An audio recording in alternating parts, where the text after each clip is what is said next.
Welcome back to U.S. Farm Report this weekend. A good discussion to kick off our roundtables, but let's dive into things a little bit more because we saw the EU retaliate this week, Jim. Tariff on U.S. corn, tariff on U.S. bean products. Do you think that actually gives areas like Canada, for example, a competitive edge over the U.S. as we see this play out? It will do it. I mean, if you start slapping a 25% tariff on time, plain and simple, it is going to make it 25% more expensive to bring that product in if they pass it along to their consumer, which is what most of them do. So it will make us less competitive. Now, the one thing interesting going on with this trade war, it is driving the dollar down, which is maybe offsetting some of that uncompetitiveness. We're not going to lose all the business because, especially on the corn, because the world supply of corn of the exportable countries that actually have corn to export, we're at the tightest in 25 years. So until we know for sure we've got this big crop coming in and this Safrinha crop's there, the buyers are going to have to come to the U.S. And that's part of the reason why we saw some corn export sales this week. Brian, I know we're really focused on tariffs. We're kind of focusing on how much corn and how much beans are we going to plant in the U.S. this year. So we're focused on U.S. production, but we can't forget about South American production. And just this week, we had Grain Exchange cut its Argentine crop estimates, and it's really because of heat and dryness. And so as we look at how this is playing out, how could that change the global carryout scenario? Yeah, so I think the biggest thing is that what we've seen is all the tariff stuff kind of takes some of the focus off the fundamentals. And typically we would be really focused on South American production at this point in time, in particular Brazil. And, so Argentina definitely plays a second fiddle to Brazil in South America. Trimming their crops some probably makes a bigger deal on the corn side of things than it does on soybeans.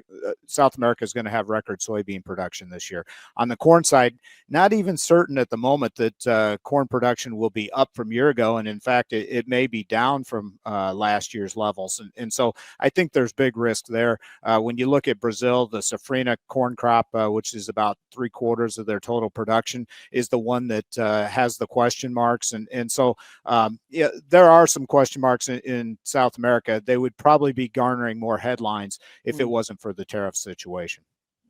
Okay. Also, as we look at the stock market and you look at other parts of the economy, I know we had a decent inflation data come in this week, but we're still talking about a recession. And so, Jim, when you look at meat demand, specifically for the beef sector, how much risk is there if we see this recession talk continue to heat up? I think there's a lot of risk, Ty. I mean, the market is priced in a very tight supply. They've slowed down the chain speed and kind of forced that box beef up. But we are now pushing that consumer to the limit. You're hearing some stories of credit card debt, spiking. You're hearing car loans spiking. So no, I think you're going to get to the point that the consumer could back off. We're moving to that grilling season right here, right now. If that consumer is not there because he's really worried about his 401k, he's worried about his job. I think that will bleed into the beef market, and you'll start seeing some of those people move away from the higher beef cuts to some of that cheaper protein. Brian, this week I talked to some cattle producers and they said, make it make sense. We're going to the sale barn right now and our lighter weight calves are bringing just as much of the heavier weight calves. It is a crazy market right now. And what they're asking is why? Make it make sense. What do you say? Well, we've known about the tight supply situation for quite some time, and that's really what's driving up prices. The calves just aren't there, and so we're seeing strong competition for it. What we've seen on the future side with cattle is that a very resilient market because of that supply situation.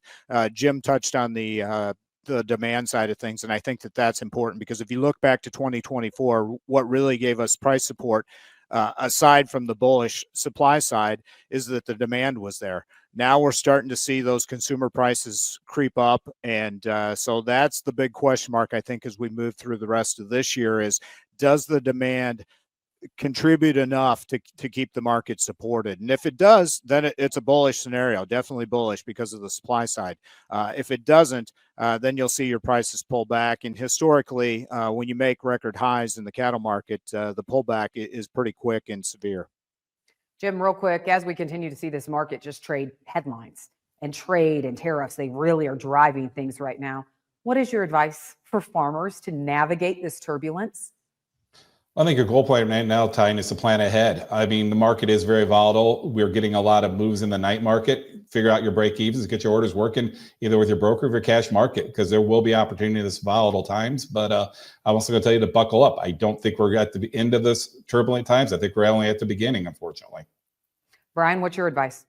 I would smooth things out, take out some of the volatility that we see on day-to-day or even hourly price swings. And like Jim said, find your targets, know what they are, put those orders in place, and take advantage when the market gives you opportunity. Volatility creates opportunity. It also creates risk. And so you need to smooth that out and really get down to strong risk management.